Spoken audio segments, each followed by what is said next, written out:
Thank you for joining the Pain to Triumph podcast. I am your host, Faye Rucker, and I'm here with my co-host, Rovonda Doty. We hope you enjoyed today's episode. Today, we're honored to share the story behind the Denise Marie Flannery Cancer Foundation.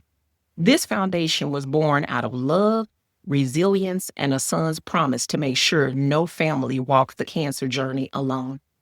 Brian lost his mother, Denise, after a courageous battle with non-Hodgkin's lymphoma. Her strength, her concern for her family above all else, and her legacy live on through the work that Brian now carries forward. Welcome to the show, Brian. Oh, thank you for having me. I am honored to be here. Always happy to talk about my mom. Well, we're so honored you're here. And some of you may know, some of you may not. My mom died of brain cancer. So this is a very real and relevant conversation for me and my co-host and our guest. Brian, I want you to take us back to when you were 9 or 10 years old. What do you remember most about the moment that the doctors told you that your mom only had 6 weeks to live and then watching her fight for 10 more years? Crushing fear, So, at that point, my mom used to enter my room every morning, sing the song, putting together our laundry, but, before we went to school. And that was how she woke us up. I'll never forget that. And so, she was my world and she was, superhuman. And so for us, it was like earth shattering news. I just remember fear. Wow. And that definitely is understandable. How did it shape your childhood to live with that kind of countdown hanging over the family for 10 years? Yeah, unfortunately, I guess it ended my childhood, right? So I really became an adult pretty much then and there. You had two choices, right? You could continue to be a child and bury your head in the sand, or you could grow up. And I chose to grow up. So it shaped my life. I didn't play music loud in case she needed to call me from the other room. I didn't go to parties after school if I worked because I had to help the family with income. But my life changed after that. And I got very much into a caretaker role, something that seemingly was very easy for me, and I still kind of do to this day. And so, I was administering medication and handling creditors on the phone and doing stuff that not normal 10-year-olds would do, and 11-year-olds and 12-year-olds and all the way through my teen years. So, it ended my childhood is really the way to look at it. It's very profound. Wow. Yeah. Wow. Yeah, definitely. So what would Very you profound. say, what role did financial struggles play in your family's experience during your mom's illness? It was, first and foremost. I mean, it was the preeminent thing that we were dealing with. I reflect on this all the time as I get older, when I look back on it, and it was very little about cancer and treatment and this, and it was always about, how are we going to pay for all this and, the burden. And that's what really stuck with me the most. And so I worked. I mean, I bought my own car. I knew from a very early age I was going to buy my own car. I literally scraped together pennies. I went down to the bank and opened up my own bank account with $100 minimum deposit and worked towards buying my own car. I mean, in my mind, if I needed something, I had to earn the money to get it. And that was the same for everybody in the family. It really shaped us a lot. And weird because it should have been about cancer and, my mom and treatment, but it was more about the financial impact.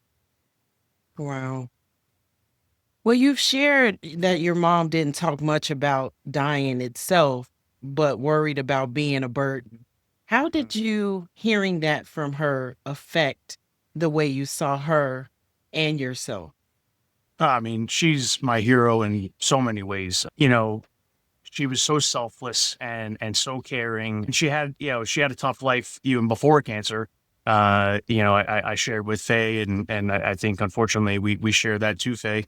My dad was an alcoholic. She had 5 children. We had financial struggles before she had cancer. That did not make it any better.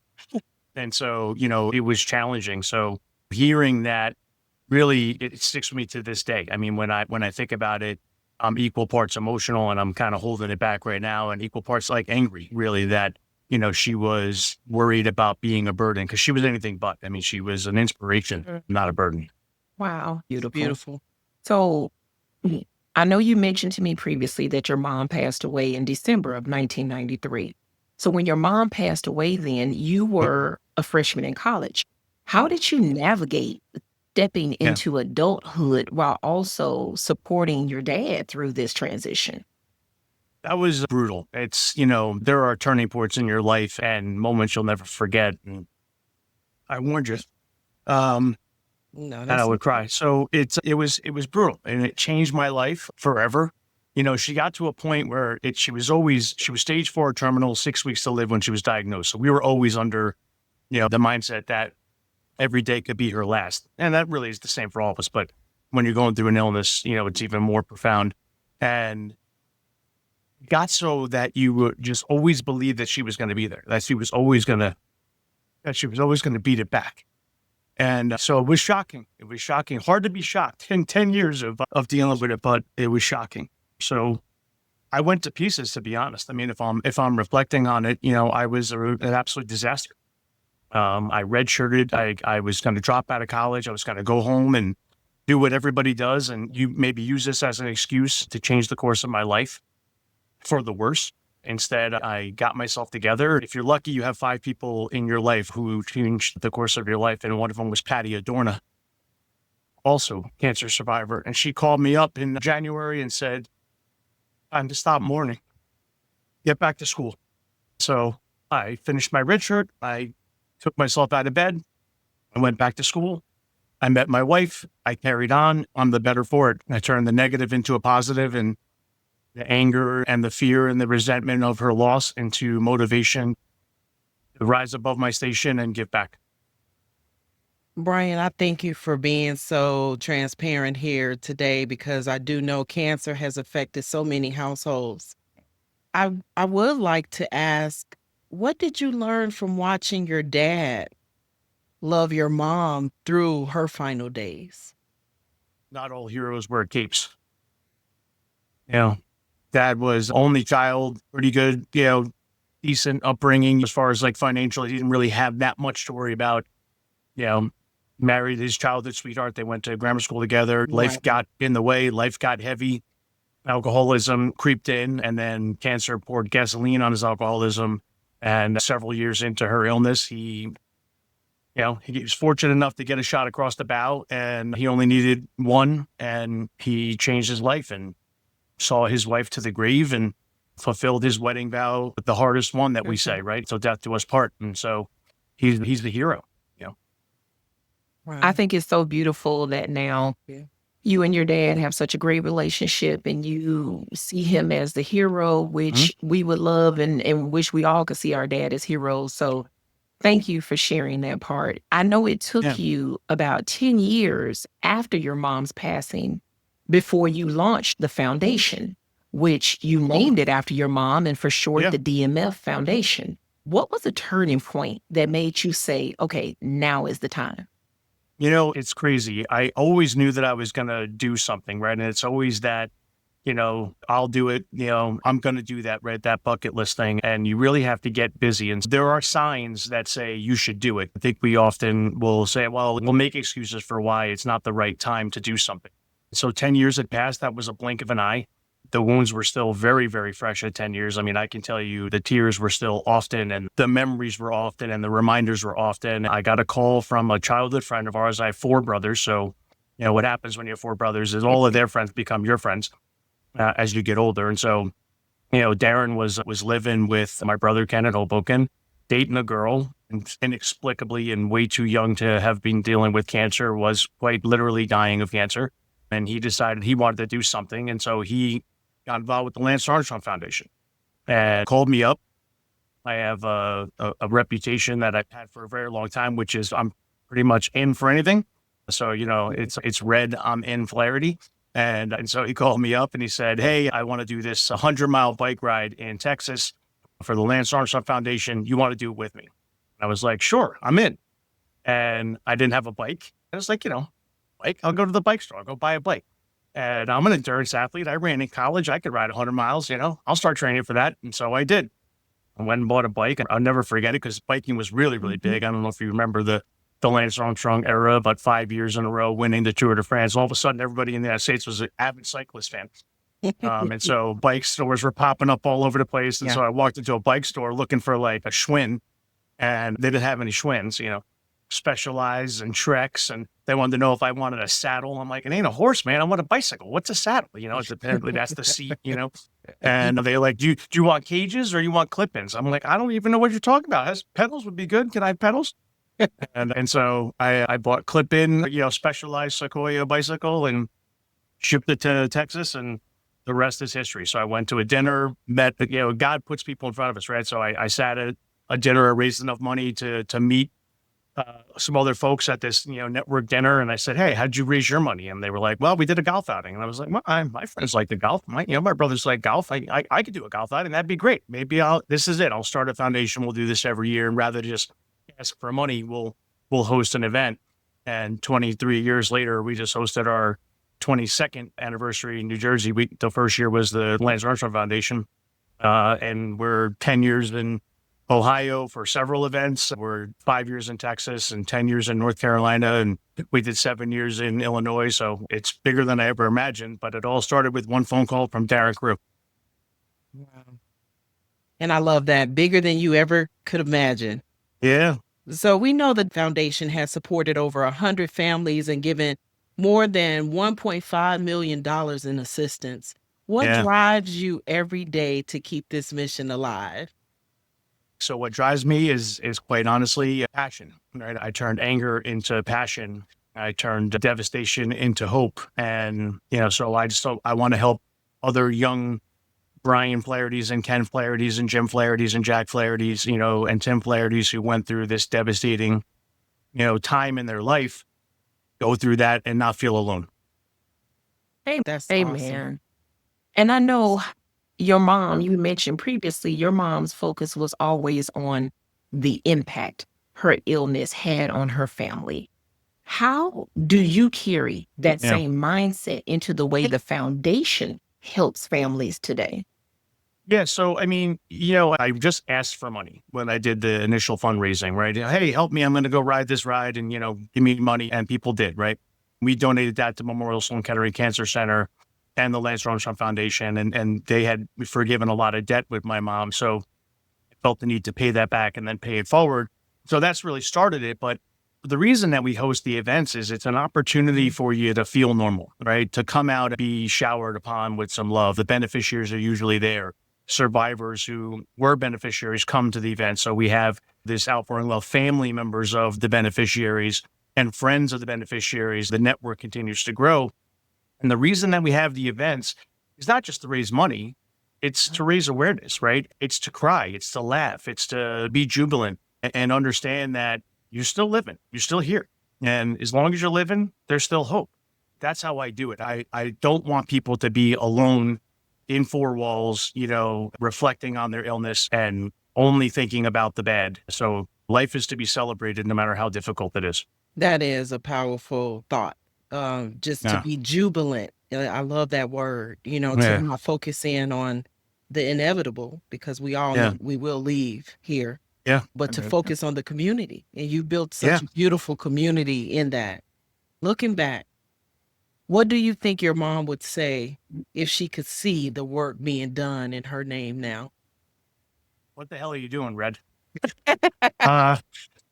She say, are you crazy? Why are you making such a big deal? I don't know. It's hard to think about. I think about her all the time. The foundation has grown beyond her, and I wanted that, right? So, we actually shortened Denise Marie Flaherty Memorial Foundation to DMF Foundation, because it's not about Denise, it's about all the Denises. It's not about Brian, it's about all the Brians. It's about, what cancer does. And so, I think I think she'd be proud. I want to think she'd be proud. Selfishly, I will tell you, I am doing it, in a large part to continue to honor her legacy and make her proud. The other selfish motivation would be that I want my kids to know their grandmother to the extent that that is possible beyond the grave. And, she didn't meet any of her grandchildren, which is awful and devastating. But, her boys are all very successful and all loving and God-fearing individuals and raised beautiful families. And, the kids are all part of the foundation, which is awesome. So I think she'd be proud. I hope she'd be proud. I know she wouldn't like being the center of attention. She would definitely have loved that we gave back. She was just such an incredible person. One of her biggest fears was that I wouldn't remember her before she was sick. And the illness took over so much of my childhood and of our memories of her. But I remember her before she was sick. She was awesome then too. And she was heroic then too, working 2 jobs, grinding it out and still making it to the lunch line to serve me lunch and volunteer at the school. We went to a very small, Catholic school. And so, she always was able to do those things. And so she would appreciate that we gave back. But when she was really sick, she never thought about herself. She used to walk the children's cancer wing. She used to walk the wing at Memorial Sloan Kettering Cancer Center and look at these babies with no hair and, doing arts and crafts. And she'd be pushing her IV, no hair herself, and a colostomy bag and all these things that robbed her of what she felt was her womanhood. And then that's how she would pick herself up and go, you know what? These kids don't deserve to have cancer. She was only 39 when she got diagnosed. And she was only 48 when she passed away. Wasn't that much older than a kid herself, honestly. 39 is pretty damn young. And for her to be that aware and that selfless and that graceful under fire, was something that really stuck with me. So I think she'd be proud. I think the thing she'd be most proud of is that we're helping everybody. One of the things that we didn't touch on is, who we help, right? You have the ribbon behind you, the breast cancer, awareness. And I love all the cancer awareness. I really do. And typically what happens is, somebody you lose and it's very personal. You start a foundation specific to that. Your mom passed away from breast cancer. You're going to start a breast cancer foundation. You're going to help other women with breast cancer. But for me, it wasn't about the cancer. It was about what cancer did to our life. It was about, the finances. It was about the burden. It was about the robbing you, because that's what cancer does. No one dies of cancer, right? They die of heart failure. They die of liver disease. The cancer doesn't get you. It kills everything and something else gets you. And so I hate all cancer. I hate what cancer does. And so we help every type of cancer. So old, young, black, white, green, purple, Muslim, Christian, Republican, Democrat, we don't care. We don't even ask. In order to be a beneficiary of the DMF Foundation, you have to be fighting cancer or just beating it, because a lot of times the bills are still coming in. You beat cancer, you got to, you're fortunate enough, you had a surgery and they cleared it out and you had a dose of radiation and you got clean margins and you're cancer free. That's great. For about 5 more years, you're going to be paying that off. So the bills keep coming in. So you have to have cancer or recently beat it. You have to be willing to prove that you have a financial burden, which in America, fighting cancer today is not that hard to prove you have a financial burden. And then the third criteria is you can't be anonymous, right? So we pride ourselves on saying, hey, here's Faye, this is her battle, this is what she went through, and we're supporting her, right? Or here's Brian, and this is his battle, and this is who we're supporting. And so we'll post it on social media, and that's it. And we don't make a big deal. We don't even really talk about, let's say you're a full beneficiary or whatever. We don't talk about how desperate you are financially or what have you. But we do want to make sure that, we're telling all of our donors and our supporters that we're honoring our fiduciary obligation, and these are the people that we're helping. I think that's really special. I think it's one of the things that makes us most special is that, diversity, equity, and inclusion. We were doing that before that was cool. before that was even a buzzword. And so, to me, that's just the way, right? Cancer doesn't care who you vote for, who you worship, who you're married to, what your orientation is. Cancer doesn't care at all. It will kill you just the same. So we help everybody. And that's what I think is maybe the most profound thing. And maybe something, again, circling back to your original question, that would make my mom very proud. That is truly a blessing. Your mom is proud. Yeah. And one of the things I want to ask you, because we talked about it earlier, you've helped over 100 families. I know that has to feel amazing. And I know you get a lot of feedback from these families. So what have been some of the most meaningful stories that you've witnessed through the families your foundation has helped? It's 138, I think, at this point, and it's hard to zero in on any one, right? And then, of course, you go, well, I'd like to talk about all 138, but we don't have that kind of time. And so there are definitely ones that stick out. They stick out for a lot of reasons because I feel like they're representative. They're embodying kind of what we're going through. One of them that I thought was really special was the first one. Our very first beneficiary was Kathy Don. Friend, neighbor, school mom, one of our biggest supporters, the Fitzsimmons family. That's my brother Jim's friends. Again, they're all our friends now, right? And so, huge mentor of mine, Andy Fitzsimmons, the Fitzpack family. They started a small business. I moved to North Carolina because of them. So their hand in my life has been amazing. And they came to me and said, hey, instead of sending all the money to DMF, what if we start honoring a family who's dealing with what you guys were dealing with? And I go, oh, God, what a great idea. This organic evolution. I'd love to say that this is all my master plan. And, I really had this master plan for being this huge grassroots foundation, but I didn't. It really just, God keeps slapping me in the face and I keep going, oh, okay, I'll do that. And so, he likes to give me lots of signs and sometimes they're abrupt. And so he said, well, why don't we help this Kathy Donovan? She's going to lose her home, literally. And she was terminal. So she was going to be basically evicted from her home and with like months to go. So we ended up paying her mortgage so that she could remain in her house. And I think she passed away about 3 months after we gave her the money. So she was our first beneficiary. And we provided that peace, that stability, that pride, to stay in your home and be with your family and, not be a nomad while you're living out your last days. And so I thought that was really amazing. There's been so many, Don Helms was one that comes to mind. We were just grassroots and I was just raising money and giving the money out. And then I was like, wow, we really got to make this more official. I want to make this bigger. I want to do more. And so the 10-year anniversary, we really took the gloves off and really got massive, sold out the event. And Don was our beneficiary. He'd been coming to the event for like 3-4 years and had cancer and never told me. And just always hugging on me, always loving on me. He was part of the Kearns clan of friends. It was a neighbor. He was the guy that fixed everybody's car, was always the guy you called when you had a problem. Never had a lot of money, wasn't a flashy dude, just a regular guy. And, quietly having this battle. And by the time he became a beneficiary, he was pretty advanced. And so, we do all kinds of things with the money, right? We buy cars, we pay off bills if they want to. We try to avoid paying off medical bills because, believe it or not, we do have nationalized healthcare. It's a pain in the rear end, but essentially things will be forgiven and there's ways to get your medical bills paid. So we try to stick to things like keeping you in your home and keeping your vehicle running and making sure you're getting your treatments. People will forego food and rent to get treatments, or worse yet, they'll forego treatments to get food to pay rent. And so we try to focus on those things. When we finally got involved, I made some calls to Morrison Kettering. It was too far gone. He was not going to make it, but he had lost his teeth in the battle, and Dr. Balaji donated dentures. And so he got some pride back, right? He called, I saw a voicemail saved from him where he said, hey, Brian, I feel great. I look great. I'm going to beat this. He really still believed that. And he really did. A big old smile. It was really cool. Of course, he succumbed a few months later, but what we did for him and his family was we sent them all to Disney. So his was like a make-a-wish. And it was a passing of the torch and it was a closing of the book. And he brought his son into the room and he barely made it back from the trip. But they had that moment, they had that closure, and they had that opportunity to be a family and be together. And so we paid for that trip. So that was pretty cool. Matt Williamson was here in North Carolina. Guy had been fighting cancer all his life. You guys are so beautiful in faith. Your prayer to start Faye was really just incredible. Matt's wife is just an amazing, amazing woman. They were both beautiful in their faith. And he had, this is the irony of cancer. Remember, I told you it kills everything, right? He beat cancer, but his lungs died.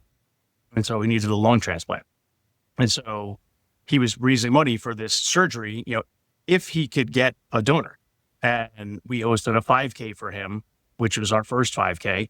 And he came to the event. You get to see who we're raising the money for and what we're doing. And another friend of mine, I got a message that says, I can't be at the event because I'll be holding the gift of life in my hands. And his lungs were harvested that morning.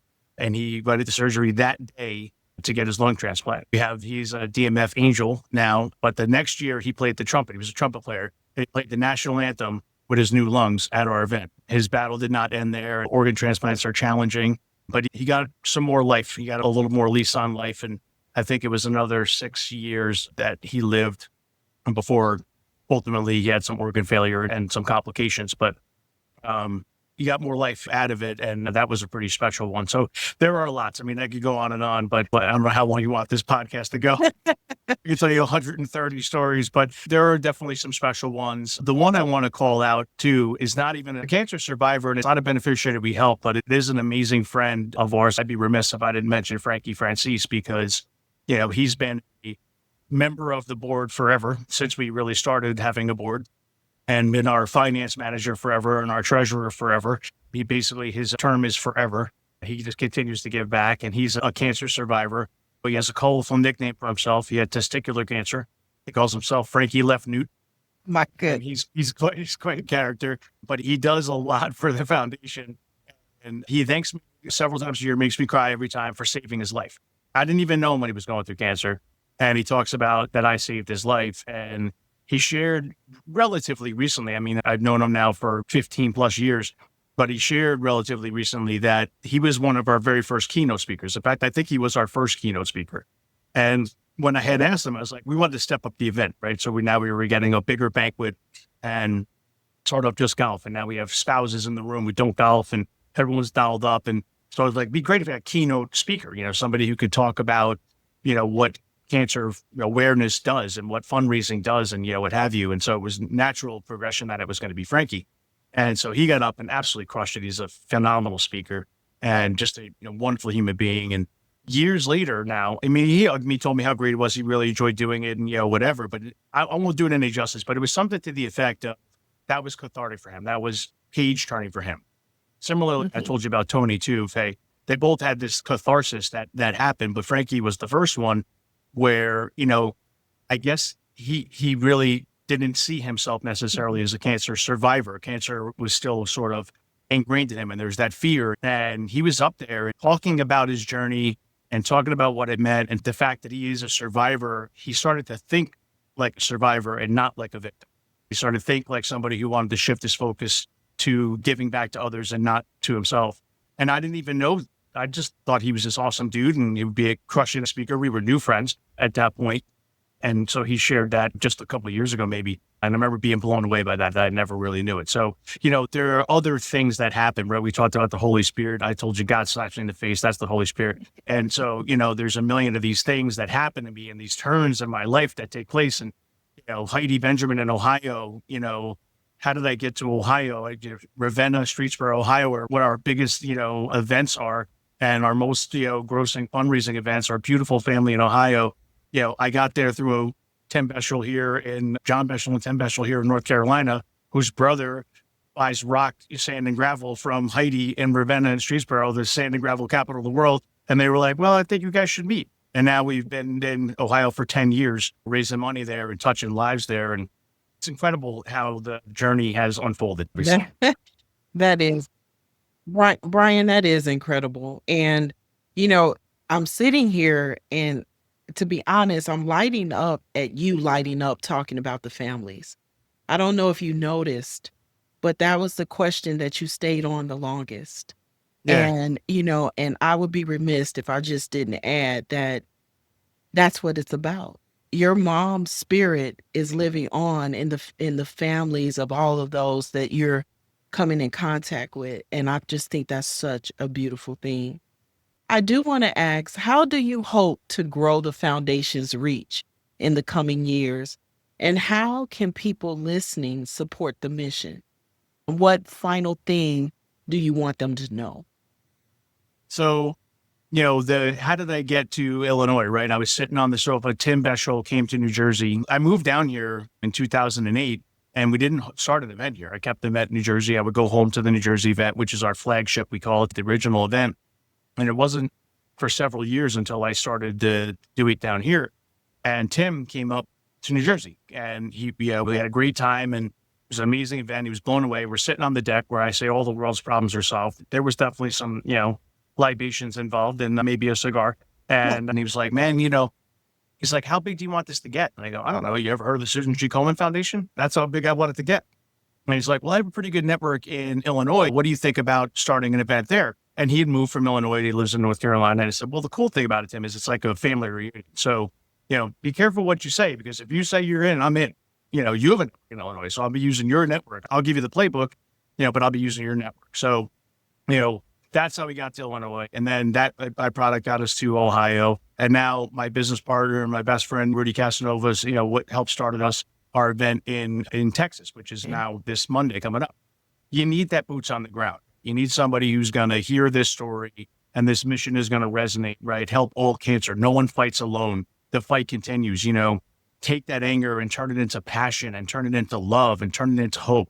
And if that resonates and you have a good network and you want to do a fundraising event in, Arizona or New Mexico, wherever you want me to fly in and, tell my story about my mama, I'm it. So in all seriousness, I mean, that's how it happens. Right now, it's been through grassroots efforts. It's been through people who have been touched. Obviously, it has to be personal. And then further, they're touched by our mission. So is how big I want it to get. I don't want anybody to fight cancer alone. I don't want anybody to, get evicted from their home while they're fighting cancer. Brendan Kadikis was a young man who passed away, and his parents were commuting 3 hours or 2.5 hours or something like that to the hospital. He was in hospice and he wasn't going to make it. And their lives still continue. They have other children, they have jobs. So they were rotating back and forth, and they couldn't afford to stay in a hotel locally. And I was like, Jesus, God, what happens if he passes away while they're driving home or while they're driving to the hospital and they're not there to hold his hand in his final moments? That'll rock them forever. And so when I caught wind of this, we put them up in a hotel like across the street, and the foundation covered it. And I think that went on for like 2 weeks. And thankfully it worked because they were there, right? So I can't take away their cancer. We know we can, but we can make it a little easier to deal with, right? Yeah. So that's how I want nobody to feel like they're fighting alone. I'd love to cure cancer. I'm not smart enough for that. I took the MCATs. The results are in. But I can alleviate, or we can, through our efforts, alleviate the burden. So Listeners can support by going on the foundation's website. yeah, so it's pretty simple, man. You can, there's a million ways to support. You can volunteer in an event. If so Frankie, he coined a beautiful phrase I never heard before, and donate through your time, your talent, and your treasure. Yes. So if you don't have deep pockets, but you got a little bit of know-how or time, then happy to have you at an event and, come volunteer. You can donate. You can just go to the website. There's a donate tab. It's pretty simple. It's a 501c3. You'll get an automatic tax-deductible receipt. You can also donate things. So we always have an auction. So, if you have a talent or you have a vacation home or you have season tickets or you're a member at a golf course, you can donate whatever to our auction. A restaurant owner could donate a gift certificate. And then the other thing is, you can notify us if you have a family that's in need. So if you know a family that is struggling, the application is pretty simple. We'll send out an application and we'll try to help. Absolutely. That's beautiful. And I just want to Thank say in closing to our listeners, Brian, his journey reminds us that even in the darkest valleys, love can build something lasting. His mother, Denise, fought her battle with grace, not for herself, but for her family. And her legacy continues to touch the lives through DMS Cancer Foundation. So if you'd like to learn more or support their mission, we will drop the link in the comments below so that you can get to the website, you can contribute, you can support in many ways that Brian just mentioned. But I want you to remember, pain may shape us and we may go through experiences like this, but it can also fuel a purpose that blesses other generations and for more generations to come. It doesn't have to define you. It doesn't have to break you. You can do exactly what Brian did and take that fear, that pain, you can take that and turn it into a passion and a purpose to be a blessing to others. So we thank you for joining us today on this episode. Thank you, Brian, for just being transparent and sharing with us today. Yeah. Yeah, thank you. It was truly my honor. So we'll make sure you have all of Brian's Thank you. contact information. And if you can support, if you can donate, just know it will be a blessing to somebody dealing with this horrible disease. We thank you again for tuning in to Pain to Triumph, and you guys be blessed.